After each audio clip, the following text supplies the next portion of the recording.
구름을 타고 오실까요? 이런 거 이치적이야 내 사람은. 예수님이 구름 타고 온다고 정말 구름 타고 와요? 죽었는데 말이 되냐고요. 예수님께서 손오공처럼 손오공이 탔던 군두운을 타고 군두운이라고 했죠. 그걸 타고 오시는 거는 아니다라는 거예요. 그렇다면 구름은 무슨 의미일까요? 하늘의 구름일까요? 주의 영광스러운 재림을 조롱하는 자들의 한결같은 비방. 예수님이 정말 손오공처럼 구름 타고 온다고 생각합니까? 신천지 집단과 같은 이단들이 자신들의 교리로 이끌 때에, 그러니까 사람들이 미혹되게 할 때에 전용 수법처럼 사용하는 멘트가 수백 가지가 있습니다. 그 중에 한 가지를 소개하려고 합니다. 그들이 정통교회의 교인들을 포교할 때에 인용하는 구절은 사도행전 1장 11절을 비롯해서 예수님의 승천과 관련된 많은 구절들이 있습니다. 그리고 그들의 준비된 멘트는 예수님이 오실 때에 손오공처럼 와요?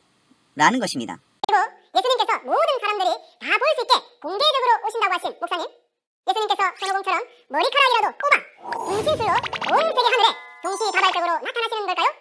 성도 여러분, 구름이 수많은 물방울로 이루어져 있어서 탈 수 없다는 것은 어린아이도 다 알고 있는 과학적인 사실입니다. 우리는 습관적으로 신앙 고백을 할 때라도 하늘에 오르시어 전능하신 하나님 우편에 앉아 계시다가 라고 하는 말의 의미를 잘 이해하고 파악해야만 합니다. 이 고백이 얼마나 중요한 고백이 되는지에 대해서 바로 이해해야만 합니다. 이 고백은 교회 역사 가운데 이단들과 논쟁하면서 확고화된 신앙 고백임을 성도들은 잊어서는 안 됩니다. 이 같은 성경적 고백에 이의를 제기하며 조롱하는 자들이 많이 있는 가운데 신천지 집단도 빼놓을 수 없습니다. 유다서 1장 18절 말씀에는 그들이 너희에게 말하기를 마지막 때에 자기의 경건하지 않은 정욕대로 행하며 조롱하는 자들이 있으리라 하였나니 이 사람들은 분열을 일으키는 자며 육에 속한 자며 성령이 없는 자니라 라고 말씀하십니다. 신천지 집단이 포교 대상자의 사상을 성경으로부터 변하게 하기 위해서 인용하는 구절은 사도행전 1장 11절입니다. 이르되 갈릴리 사람들아 어찌하여 서서 하늘을 쳐다보느냐? 너희 가운데서 하늘로 올려지신 이 예수는 하늘로 가심을 본 그대로 오시리라 하였느니라. 이 말씀은 예수께서 승천할 당시 흰옷 입은 천사 2명이 그 장면을 쳐다보고 있던 갈릴리 사람들에게 한 말입니다. 먼저 말하자면 이단들은 그 이단들끼리 포교하기 위한 수법이나 성경 해석이 상당히 유사하다는 것입니다. 신천지 집단은 천사들이 예수는 하늘로 가심을 본 그대로 오시리라 라고 한 말이나 혹은 요한계시록에 기록된 바 구름 타고 오시리라 라는 말씀을 왜곡되이 해석하여 그릇된 해석을 받아들이며 그 내용을 믿게 되는데 그들은 그 구절을 읽으면서도 예수께서 재림 때에 육체로 오심에 대한 것을 도리어 부인하고 엉뚱한 가르침을 한다는 것입니다. 본문 말씀인 계시록 1장 7절에 구름을 타고 오신다는 말씀이나 마태복음 24장 30절에 구름을 타고 능력과 큰 영광으로 오는 것을 본다는 말씀을 문자 그대로 보고 상상력을 발휘하여 해석하는 것은 자의적인 해설입니다. 요한계시록 1장 7절 말씀에 의하면 볼지어다 내가 구름을 타고 오시리라 각 사람의 눈이 그를 보겠고 그를 찌른 자들도 볼 것이요 땅에 있는 모든 족속이 그로 말미암아 애곡하리니 그러하리라. 아멘. 이단들은 예수 그리스도의 명백한 육체적 가시적 재림에 관련된 구절을 보면서도 미혹되어 크게 오해하고 있습니다. 그러므로 기록된 성경은 예수께서 육체로 오심을 부인하는 자가 곧 적 그리스도라 하셨던 겁니다. 예수님이 그렇게 영으로 가셨어요, 그쵸? 무슨 영으로 갔다는 건 이해가 안 가는데. 몸과 영이 같이 있는 거예요. 실령체거든? 예수께서 육체로 오심을 부인하는 자가 곧 적 그리스도라 하셨던 겁니다. 이단들은 오직 성경이라고 주장하며 성경에 기록된 대로 믿어요. 성경대로 하자라고 하며 성경에는 오류가 없다라고 한결같이 주장하여 어느 집단보다 성경주의자들인 것처럼 스스로 드러내지만 본인이 평가할 때에는 그들이 예수께서 재림 시에 실제로 구름 타고 오실 것을 부인하기 때문에 표면적으로는 성경의 무오류성을 인정하는 자들 같이 보이나 행위적으로는 부인하는 것으로 보인다는 것입니다. 물론 그들이 입으로는 하나님을 시인하나 행위로는 부인함에 있어서 그들의 그릇된 성경 해석이 먼저 시작되기 때문에 미혹의 역사가 그로 말미암아 일어나는 것입니다. 무엇보다도 오늘날의 많은 이단들은 예수님이 오실 때에 손오공처럼 오냐? 라고 질문하며 자신이 던진 그 질문에 대한 대답을 답변자들로부터 들으려고 합니다. 물론 이 같은 질문에 대부분의 교인들은 대답하지 못하고 머뭇머뭇거릴 것임을 그들은 잘 알고 있습니다. 그들이 같이 기독교의 참된 가르침을 조롱하는 질문을 하는 것은 많은 이단들이 즐겨 사용하는 상용 수법입니다. 그리고 예수님께서 모든 사람들이 다 볼 수 있게 공개적으로 오신다고 하신 목사님, 예수님께서 손오공처럼 머리카락이라도 뽑아 분신술로 온 세계 하늘에 동시다발적으로 나타나시는 걸까요? 베드로서 3장 4절에 먼저 이것을 알지니 말세에 조롱하는 자들이 와서 자기의 정욕을 따라 행하며 조롱하여 이르되 주께서 강림하신다는 약속이 어디 있느냐? 조상들이 잔 후로부터 만물이 처음 창조될 때와 같이 그냥 있다 하니 라고 말씀하십니다. 하늘의 구름은 하루에도 몇 번씩 생겼다가 없어지기를 반복하고 그 종류도 매우 다양합니다. 실구름은 너무 얇아서 타보시기 위험할 것 같은데요.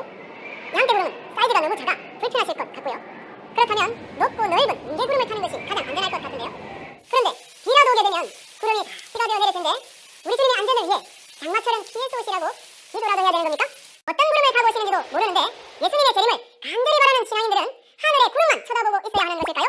오늘날 많은 이단들은 어째서 이 같은 기습 질문을 던지며 또한 그들이 관련 구절들을 어떠한 과정으로 해석을 해나가며 또한 그들 스스로 미혹을 받으면서도 또 미혹을 하는 자리에 머무르는가에 대해서 살펴보려고 합니다. 먼저 신천지 집단의 이만이라 하는 자는 구름을 실제 구름으로 이해하지 않고 성경 말씀이 영으로 비유하였다고 말하여 상징적인 해석을 취합니다. 성경에는 예수님께서 다시 오실 때에 구름을 타고 오신다고 기록되어 있습니다. 저 하늘에 떠있는 구름을 타고 오시는 것일까요? 이렇게 말입니까? 설마 이렇게 육적인 구름을 타고 예수님께서 오신다고 말하는 목사님들이 계시는 건 아니겠죠? 먼저 성경에는 하나님의 말씀을 밭에 심는 시로 물이나 불 또는 떡 등으로 비유하셨습니다. 이와 같이 천사도 여러 가지 비유로 기록되어 있는데요.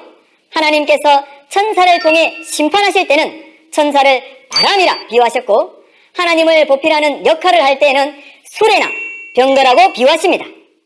또한 셀 수 없이 많은 천사를 성경에서는 구름으로 비유하고 있습니다. 다시 말해 본문 성구 계시록 1장 7절에 구름을 타고 오신다는 것은 셀 수 없는 많은 천사들과 함께 오신다는 비유의 말씀이 되겠습니다. 오늘날 구름 타고 다시 오시는 예수님을 맞이하기 위해서는 초림의 때 구름 타고 오신 하나님이 어떻게 오셨는지 깨달아야 합니다. 하나님의 교회 안상홍이라 하는 자도 구름을 실제 구름으로 이해하지 않고 성경 말씀이 육체로 비유하였다고 합니다. 즉 구원을 받으려면 최후의 불심판 전에 구름을 타고 등장하시는 그리스도를 영접해야 합니다. 그렇다면 구름은 무슨 의미일까요? 하늘의 구름일까요? 구름은 육체를 뜻하는 성경적인 비유입니다. 초림 때에도 구름을 육체로 깨달았던 제자들이 예수님을 구원자로 믿고 구원을 받았습니다. 재림 때에도 구름을 육체로 깨달은 그리스도인들이 안상홍님을 구원자로 믿고 구원을 받게 됩니다. 그 외 유사 이단들 곧 장막성전 계열의 짝풀이 이단인 JMS의 정명석이라 하는 자나 전도간의 박태선이라 하는 자나 통일교의 문선명이라 하는 자도 이와 유사한 해석을 취합니다. 이단들은 공통된 구절에 대해서 그 해석에 약간의 차이를 보이기는 하지만 문자적인 해석에 충실해야 될 구절을 도리어 상징적인 해석으로 변하게 하려 애씀에 있어서는 한결같습니다. 그러면 지금 이 시간에는 자유주의 신학에 물들어서 허탄한 가르침을 하는 한 목사의 교묘한 미혹을 살펴보도록 하겠습니다. 그는 말하기를 예수께서 손오공처럼 군둔을 타고 오는 것이 아니다라고 말하면서 여러분들이 그걸 그렇게 문자적으로 이해하지 않으면 좋겠다라는 말을 합니다. 주의 영광스러운 재림을 조롱하는 자들의 한결같은 비방, 예수님이 정말 손오공처럼 구름 타고 온다고 생각합니까? 라는 식의 질문을 던지고 그것에 대한 대답을 기다립니다. 여러분들이 이 같은 질문을 들으면 어떻게 대답하겠습니까? 이러한 질문을 하는 사람이 성경을 모르는 사람이든 혹은 진지한 호기심으로 던지는 질문이든 혹은 악의적인 접근으로 나아오는 자이든 이단들의 속삭임이든 간에 여러분들은 이 같은 질문에 어떻게 대답하겠습니까? 예수님께서 다시 오실 때에 정말 저 하늘에 떠있는 구름을 타고 오실까요? 그리고 지구촌의 모든 사람들이 다 볼 수 있게 공개적으로 오시면 될까요? 예수님께서 정말 구름을 타고 오신다면 어떤 구름을 타고 오시는지도 알고 있어야 할 텐데요. 여러분들은 이 같은 질문에 대하여 대답할 말을 미리 준비하셔야만 할 것입니다. 작은자교회 황 목사라 하는 거짓 교사의 발언을 살펴보도록 하겠습니다. 그러니까 그가 다니엘서 7장 13절인가에서처럼 인자 같은 이가 구름 타고 오신다고 했잖아요. 그렇죠? 그러니까 인자, 사람처럼 생겼어요. 사람이거든요. 그런데 구름은 제가 말씀을 드렸지만 성경에서 구름 얘기할 때는 신께서 자신의 섭리를 드러내실 때의 어떤 특징을 볼 때에 구름을 등장시켰다라는 거거든요. 그게 꼭 실제 사건이 아니어도 된다고 제가 말씀을 드렸죠. 우리가 그와 같은 것을 메시지로 알면 돼요. 그렇지 않고 그걸 문자적으로 이해하면 지금도 가끔 그런 걸 보거든요. 그 인터넷에 보면 막 그 하늘의 구름에 뭐 구름이 하트 모양 있으면 뭐 큰 진짜 하나님께서 어떤 역사를 베푸는 것처럼 그렇게 하고, 그것이 만약에 뽀샵이 아니라면 그냥 구름이 그렇게 그냥 우연적으로 발생한 거지 거기에 어떤 의미를 담으시면 안 된단 말이에요. 그렇죠? 그러니까 그것이 꼭 구름이 신적 사역을 말씀할 때 하나님 자신의 섭리를 드러내실 때 하나님이 구름을 등장시켰다고 여러분들이 이해를 하셔야지 예수님께서 손오공처럼 손오공이 탔던 군두움을 타고 군두운이라고 했죠. 그걸 타고 오시는 거는 아니다라는 거예요. 여러분들이 그걸 그렇게 이해를 하셨으면 좋겠어요. 뭐 별의별 구름 사진이 다 있던데 여러분들이 그걸 그렇게 문자적으로 이해를 하지 않으셨으면 좋겠습니다. 주의 영광스러운 재림을 조롱하는 자들의 한결같은 비방입니다. 예수님이 정말 손오공처럼 구름 타고 온다고 생각합니까? 그러니까 그가 다니엘서 7장 13절인가에서처럼 인자 같은 이가 구름 타고 오신다고 했잖아요. 그렇죠? 그러니까 인자, 사람처럼 생겼어요. 사람이거든요. 그런데 구름은 제가 말씀을 드렸지만 성경에서 구름 얘기할 때는 신께서 자신의 섭리를 드러내실 때의 어떤 특징을 보일 때에 구름을 등장시켰다라는 거거든요. 그게 꼭 실제 사건이 아니어도 된다고 제가 말씀을 드렸죠. 우리가 그와 같은 것을 메시지로 알면 돼요. 그렇지 않고 그걸 문자적으로 이해하면 지금도 가끔 그런 걸 보거든요. 그 인터넷에 보면 막 그 하늘의 구름에 뭐 구름이 하트 모양 있으면 뭐 큰 진짜 하나님께서 어떤 역사를 베푸는 것처럼 그렇게 하고 그것이 만약에 뽀샵이 아니라면 그냥 구름이 그렇게 그냥 우연적으로 발생한 거지 거기에 어떤 의미를 담으시면 안 된단 말이에요. 그렇죠? 그러니까 그것이 꼭 구름이 신적 사역을 말씀할 때 하나님 자신의 섭리를 드러내실 때 하나님이 구름을 등장시켰다고 여러분들이 이해를 하셔야지 예수님께서 손오공처럼 손오공이 탔던 군두움을 타고 군두운이라고 했죠. 그걸 타고 오시는 거는 아니다라는 거예요. 여러분들이 그걸 그렇게 이해를 하셨으면 좋겠어요. 뭐 별의별 구름 사진이 다 있던데 여러분들이 그걸 그렇게 문자적으로 이해를 하지 않으셨으면 좋겠습니다.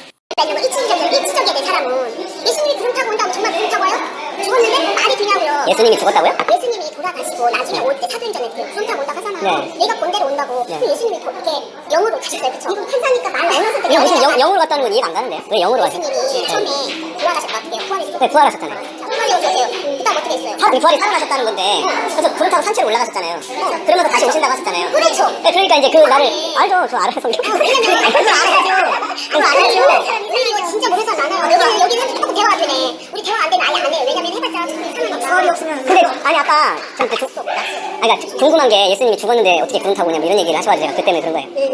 그리고 예수님이 뭐 아까 뭐랬지? 영으로 올라가셨다. 그것도 처럼 예수님 되면 강조하실 때 손오공처럼 오나요? 구름 타고? 예수님께서 손오공처럼 손오공이 탔던 군두움을 타고 군두운이라고 했죠. 그걸 타고 오시는 거는 아니다라는 거예요. 그것도 처럼 예수님 되면 강조하실 때 손오공처럼 오나요? 구름 타고? 예수님께서 손오공처럼 온 세계 하늘에 일시다발적으로 나타나시는 걸까요? 손오공처럼이라기보다 모든 사람이 분명히 뭐 성경에 보면은 모든 사람의 눈이 볼 거라고 하잖아요. 그러니까 살아있다라는 거고 육체가 있다라고 이렇게 말씀하잖아요. 예수님이 그러니까 영이 아니라 제가 궁금한 건 그러니까 제가 궁금한 건 그러니까 영으로 아까 가셨다고 그래. 영이라고 하는 건 뭔가 영이 같이 있는 거예요. 신영체거든? 그러니까 영으로 아까 가셨다고 그래. 영이라고 하는 건 눈에 안 보이는 걸로 알고 있거든요. 왜냐하면 예수님 제가 이렇게 부활하셨을 때 아니 언제부터 신앙 있어요? 저 어렸을 때 했죠. 그래 이게 있어요. 이게 무시 못해요. 그러니까 예수님 부활하셨을 때 제자들이 이렇게 안에 있었잖아요. 근데 예수님이 벽을 거의 뚫고 왔다고 생각해 이렇게 가운데 오셨잖아요. 그러고서 제자들이 이제 의심을 하는데 예수님이 영은 살과 뼈가 없다. 그런데 나는 뭐 보는 바같이 있다라는 말은 영이라는 게 아니라 육체라는 말이잖아요. 우리 이런 육체 같은 육체. 그러니까 실제로 살아서 육체로 부활하신 건데 근데 지금 말씀하실 때 뭐 죽었는데 어떻게 구름 타고 손오공처럼 오냐 혹은 영으로 가셨다라는 말 자체가 영으로 가신 게 제가 알기로는 영으로 가신 게 아니고 육체 상태로 이제 가신 걸로 이렇게 이해를 하는데 그렇게 얘기하니까 그게 이제 궁금했던 거고. 이만이라 하는 거짓 교사가 뭐라고 말하는지 한번 살펴보도록 하겠습니다. 베드로전서 3장 18절에서 19절. 자, 이 말씀은 많은 이단들이 인용하여 어그러뜨리는 상용 구절입니다. 베드로전서 3장 18절 19절에 의하면 예수님께서는 영으로 살리심을 받고 영으로 옥에 있는 영들에게 가서 전도하신다고 한다. 이 말씀에 비춰볼 때 구름 타고 오시는 예수님은 영이시다. 자, 베드로전서 3장 18절부터 19절 말씀을 통해서 다시 오시는 예수님을 영이라고 그렇게 이해를 시킵니다. 사실 재림 예수님의 모습은 초림 때 이미 제자들에게 공개된 적이 있다. 자, 이 마태복음 17장은 소위 변화사안이라고 일컬어지는 그 사건이 있습니다. 예수님의 모습이 해처럼 밝게 빛났던 사건. 그때에 예수님의 제자들이 예수 그리스도의 빛나는 모습, 마치 새로운 몸을 입은 것과 같은 그런 모습을 제자들이 발견했습니다. 지금 그 사건을 말하는 것입니다. 구름 속에서 변형된 예수님의 모습은 성령체였으며 육체가 아니었다. 자, 이 같은 표현이 미혹입니다. 성령체라고 하는 말도 성경적이거나 신학적이지 않을 뿐더러 예수 그리스도의 그 모습이 육체가 아니었다라고 하는 이 표현도 잘못된 주장이면서 미혹이 됩니다. 그러면 예수님께서 구름을 타고 오신다는 말은 무슨 뜻인지 알아보자.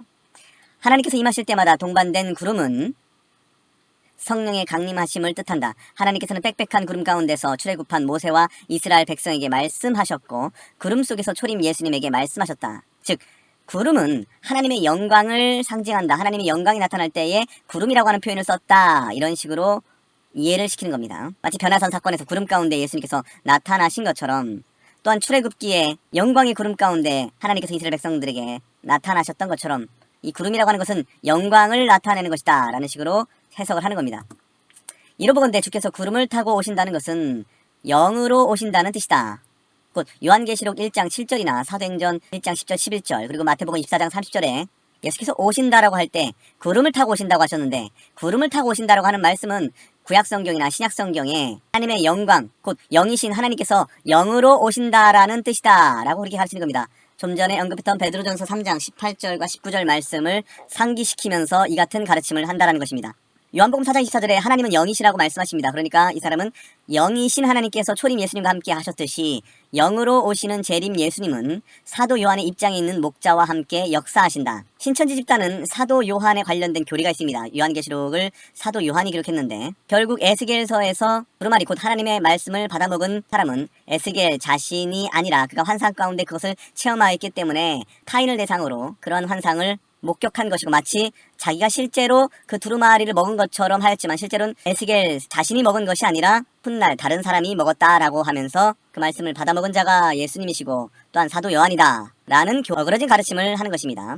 그러니까 재림 예수님은 영으로 오시는데, 요한계시록을 기록했던 그 사도 요한, 하나님의 말씀을 받아먹은, 그래서 하나님의 말씀을 전한 사도 요한, 신천지 집단은 대언자라고 하는데, 그 대언자격되는 사도 요한의 입장에 있는 목자, 곧 이만희 자기 자신을 말하는 것입니다. 목자와 함께 역사하신다라는 것입니다. 그러니까 영이신 하나님이 그 목자에게 들어간다라는 것입니다. 한편 구름에 가린 채 하늘로 올라가심을 본 그대로 다시 오신다고 하셨다. 그러므로 예수님께 권세를 받고 예수님을 증거하며 예수님을 대신하여 행하는 목자를 찌르는 것은 재림 예수를 찌르는 자가 된다. 그러니까 오늘날 신천지 집단에 대해서, 그들의 가르침에 대해서 반대하는 모든 정통교회 목사들과 교인들은 바리새인들이고 서기관들이며 초대교회 때에 예수님을 박해했던 자들처럼 그들도 동일하게 행하는 자다라고 그렇게 가르치는 것입니다.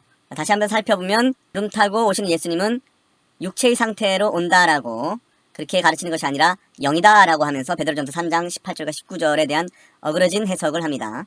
이와 같이 천사도 여러 가지 비유로 기록되어 있는데요. 하나님께서 천사를 통해 심판하실 때는 천사를 바람이라 비유하셨고, 하나님을 보필하는 역할을 할 때에는 수레나 병거라고 비유하십니다. 또한 셀 수 없이 많은 천사를 성경에서는 구름으로 비유하고 있습니다.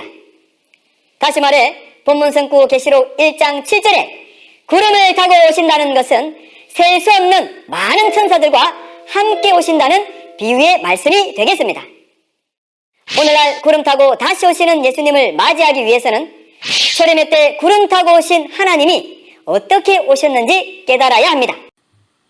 그리고 성령체라고 하는 표현을 사용한다라고 하신 것입니다. 우리가 예수님이 부활한 육체에 대해서 영의 몸이라고도 할 수 있고, 어떤 의미에서 영체라고도 할 수 있고, 신령한 몸이기 때문에 신령체라고도 할 수 있습니다. 부활체라는 표현도 할 수 있습니다. 그러나 성령체라는 표현은 잘못되었습니다. 예수님은 성자 하나님이시기 때문에 성자의 몸이라고 할 수 있습니다. 그러나 성령은 제3위격이기 때문에 이 같은 표현은 잘못된 표현입니다. 이 사람이 성령체라고 하는 표현을 쓰는 것은 하나님은 영이시다라고 하면서 그 하나님은 거룩한 영이시기 때문에 성령이고, 예수님의 부활하신 몸은 그런 의미에서 성령체이지 실제로 육체는 아닌 것이다라고 가르치는 것입니다. 그러나 성경은 예수께서 육체로 오심을 부인하는 자가 곧 적그리스도다라고 말씀하십니다. 계속해서 말하기를 영으로 오시는 재림 예수님이라고 말하며, 그 영으로 오시는 재림 예수님이 곧 오늘날 이 시대 마지막 때에 때가 이르러 이만이라 하는 자에게 들어가서 예수님께서 비유로 말씀하신 것을 풀어서 깨닫게 하고, 그 말씀을 듣고 깨닫는 자들만이 죄사함을 얻게 된다라고 어그러진 가르침을 하여서 사람들을 미혹해 한다라는 것입니다. 정통교회 내에서 사도신경을 아무런 생각 없이 앵무새나 깽가리처럼 외우는 것은 신앙에 별로 유익이 없습니다. 그러나 오늘날 많은 교인분들께서 사도신경이 어디서 왔는지, 어떻게 해야 되는지, 무엇이 담겨있는지 제대로 이해하지 못하고 마치 주문을 하듯이 하는 경우가 많은 걸로 알고 있습니다. 그러나 그렇게 해서는 안 됩니다. 여러분들이 이 대화를 듣고 사도신경의 중요성을 직접 체감하기를 바랍니다. 이 대화는 그 신천지 집단이 저를 미혹하기 위해서 저를 그 오픈 강좌에서 이제 교육을 받아라 해서 한 6일차쯤 되었던 것으로 기억을 합니다. 그때 이제 또 이 사람들이 친절하게 많이 대해주면서 밥도 사주고 하는데 저를 어떻게든 포섭하고 저를 교육시키기 위해서, 그러나 제가 이들의 가르침이 너무나도 허탈하기 때문에 계속해서 이의를 제기했던 것입니다. 그러니까 뭐 불고기도 사주면서 이렇게 대화를 나눴던 것을 녹취한 것인데 한번 들어보시기 바랍니다. 이들이 가진 영지주의 사상, 이 영지주의 사상 때문에 사도신경이 더 발전돼 갔다는 것을 여러분들이 이해하시기 바라며, 그리고 우리가 사도신경을 고백을 할 때에 이 고백의 내용을 바로 믿고 고백하는 것이 왜 중요한지 이 녹취록을 통해서 제대로 이해하게 되길 원합니다. 지금 이 신천지 집단의 이 사람이 그 예레미야 1장에 나오는 아주 이 사람들이 자주 상용적으로 사용하는 그 구절입니다. 예레미야 1장이나 31장 같은 경우의 구절인데, 이것을 통해서 제가 다 잘못됐다라고 말하는 겁니다. 하나하나씩 뜯어 고쳐라, 뽑아내라, 너에게 심겨진 잘못된 가르침, 사상들 하나하나 고쳐내라, 다시 심어라라고 요구하는 겁니다. 자, 그러면 잘못된 말을 하고 있습니다. 예수님이 영으로 계신다고요? 지금 영으로 계신다라고 하면서 영으로 오게 계신다라고 말합니다. 예수님이 예수님이 저는 육체로 계신다라고 말하고, 부활이라고 하는 그러니까 성경에서요. 제가 이제 많은 이단들이 이 구절로 미혹을 합니다. 부활이라고 하는 말은 달라요. 그래서 제가 지금 가르쳐 준 겁니다. 죽었다가 다시 살아났다라고 하는 말은 예를 들어서 나사로 영으로 살아났는데 죽은 거잖아요. 살아있다라고 말하는 겁니다. 잘못했다고 제가 말하는 겁니다. 죽은 나이를 살렸는데 결국 지금 이 시대 살고 있잖아요. 그건 부활이라고 안 해요. 그건 물론 이 모든 것들은 부활이 아닙니다. 부활이라고 안 하시다시피, 그러니까 다시고 살화를 써서 그 한자를 풀으면 죽었다가 다시 살아났다라고 하는 의미지만, 죽었다가 살아났다고 해서 부활이라고 하지 않는다라는 할 때는 단순히 우리가 이제 죽었다가 다시 살아났다라고 하는 그 말과 이 부활이라고 하는 말이 다르거든요. 부활은 실제로 죽지 않는 몸으로 다시 살아났다. 영광의 몸, 썩지 않는 몸, 그다음에 소멸되지 않는 몸, 이런 영광스러운 이런 몸을 얘기하는 거거든요. 장사한 지 사람은 죽을 것 같아서 살아나시고, 이게 왜 중요합니까? 살아나서 보이셨고, 근데 이제 제자들이 영인가 이렇게 생각했을 때, 영은 뼈와 살이 없으래. 보라, 나는 너희 보는 바와 같이 뼈와 살이 있다라고 하면서 육체로 부활한 것이죠. 육체적으로 살아났음을 이제 보여줬고, 실제로 만족하라고도 하시죠. 먹으면서 그때도 의심하는 자가 있었는데, 나중에 그 제자들이 믿음이 생선도 잡으시죠. 예수님 이제 500명의 제자들이 다 이렇게 만나고 계속 나타나시다가 이제 그 오순절 전에 40일 동안 이렇게 나타나시다가 나중에 이제 구름이 와가지고 이제 예수님이 가리고 승천하시기 전입니다. 보라, 내가 천사들이 이제 어찌하여 너를 하늘로 쳐다보느냐? 너희 올라가신 예수께서는 지금 하늘로 올라간 것 그대로 다시 오시리라 이렇게 말씀하시다니까, 예수님께서는 그 육체를 가지고 계셔서 부활하셔서 예수님이 부활의 첫 열매이십니다. 첫 번째 열매입니다. 고린도서가 로마서에 나오거든요. 그가 부활의 첫 열매가 되었고, 우리는 아직 부활한 상태가 아니에요. 우리는 아직은 지금 어른들은 부활한 자가 없습니다. 상황이기 때문에 아담의 죄로 인해서 우리는 죽음이 아직 진행 중에 있고, 이제 우리 죽게 될 거예요. 그러나 한 번 죽는 것도 사람에게 정해진 것을 보이는 심판이 있거든요. 심판을 받고 선한 일을 행한 자는 생명의 부활로, 악한 일을 행한 자는 사망의 부활로 나타나리라 이렇게 말씀하시거든요. 그러면 하나님을 믿지 않는 자든 하나님을 믿는 자든 둘 다 부활할 것이라고 말씀하세요. 너희 부활이 부활이 아니에요. 지옥불에 던져지면. 그러니까 이 사람들은 그때 당시 악인들은 부활해가지고 꺼지자는 분을 던지고, 그 다음에 선인들, 하나님의 의인과 칭함받는 그분들은 이제 몸으로 이렇게 부활, 다시 이제 몸이 살아나서 그래서 영원한 천국에 들어간다. 이렇게 말씀은 기록돼 있습니다. 네, 그렇게 돼서 아무튼 예수님께서는 그 계속해서 보면 육체를 가지고 이제 영으로 살아계신 게 아니라 육체로 살아계시는데, 이들은 영으로 살아계시다고 믿고 있습니다.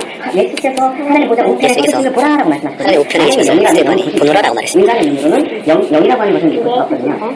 예수님이 자, 이번에 신천지 전문가 그리고 제자들한테 두 번째 아줌마가 반론합니다. 내가 부활할 거라는 계속 말씀했단 내가 부활할 거야.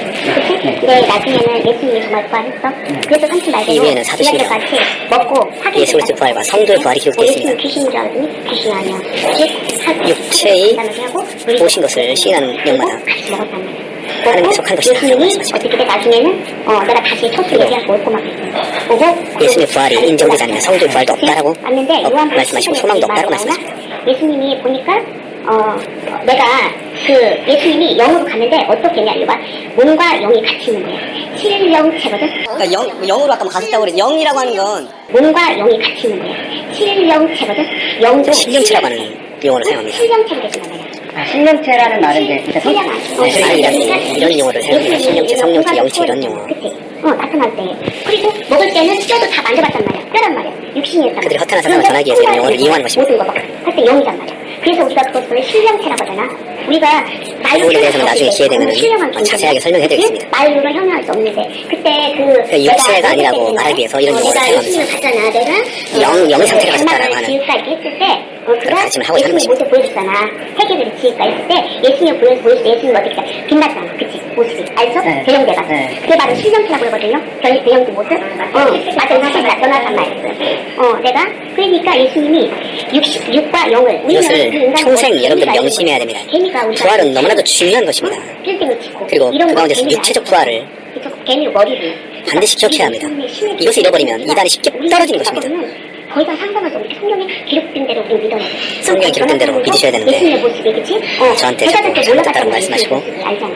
나랑 잘못된 가르침을 계속 하고 있어요. 3년 동안 같이 기사들도 예수님 몰라봤단 말이야. 그런데 예수님이 신앙체로 대응해서 나중에는 이제 예수님 알려주잖아. 깨닫게 해주잖아.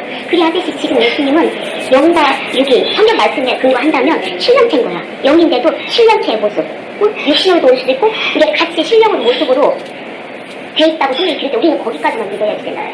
근데 이제 그 신령체라는 말씀을 하실 때 신령한 몸이라는 말이 있어요. 성경에 신령체는 없는데 그러면 신령한 몸이라고 할 때 몸체잖아. 네, 몸체인데 근데 우리가 이제 그 신령체라는 말을 읽는데 우리는 부활체를 말하는 거잖아요. 부활된 육신을 말하는 거잖아요. 그래서 이제 그 공간을 뚫고 보실 때 영이라고 이제 설명을 아까 하셨는데 그거는 시간과 공간을 초월하는 어떤 예수님의 육체였다라고 저는 이제 얘기를 하는 거예요. 그러면 예수님이 왜 우리가 생각하는 이런 몸, 영광의 몸, 고린도전서에 보면 영광의 몸, 썩지 않는 몸이라고 이렇게 신체라고 말씀을 하시거든요.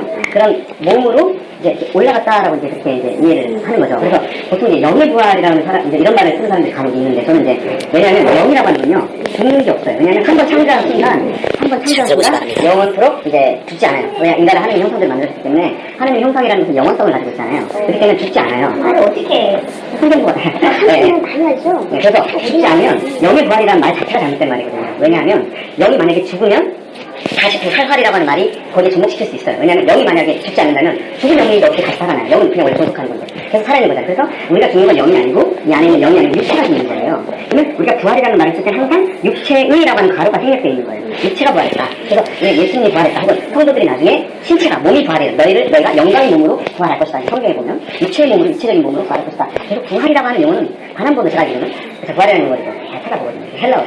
그러면 단 한 번도 어떤 영적인 부활 혹은 영의 부활 이렇게 얘기를 해요. 왜? 영이라고 하는 말 자체가 존속하고 영원토록 있는 것이기 때문에 다시 죽음이라는 게 없어요. 영이 끊어지는 건 없어요. 죽음은 말씀하신 스가랴 10장 1절에 우리의 심령이 있고 그 다음에 죽음은 너는 천대 스가랴 보면 너희는 흙으로 돌아갔지니라. 육체는 흙으로 돌아가서 썩어요. 그러나 영은 여전히 살아있단 말이죠. 의식을 가지고 있고. 근데 나중에 심판날에 이제 육체를 입게 되는 거죠. 그래서 다시 신체적으로 살아나는 거죠. 이거를 우리가 성경적으로 이제 부활이라고 하는데 목사님 가운데서는 이 부활을 설명할 때 이거 제대로 이해하지 못하고 말씀하시는 분이 많거든요. 그래서 항상 부활이라고 하는 용어를 다 찾아보면 그건 어떤 영적인 부활 혹은 영의 부활을 말할 때가 단 한 번도 없었고 전부 다 육체적인 부활, 신체적인 부활을 말하는 거죠. 자, 지금까지 들으신 것에 대해서 좀 이해가 가십니까? 제가 이제 하나의 논증을 했는데 영의 부활이라고 하는 말이 옳지가 않다. 왜냐하면 영이라고 하는 것은 한번 창조된 이후부터는 영원토록 존속하는 것이다. 그러니까 영원 전부터 창조된 것은 아닙니다. 피조물이라고 하는 모든 존재들, 천사나 인간은 시작이 있습니다. 그러나 끝은 실제적으로 어떤 면에서 보면 없다라는 것입니다. 그러니까 육체는 썩지만 영은 그대로 살아있다라는 것입니다.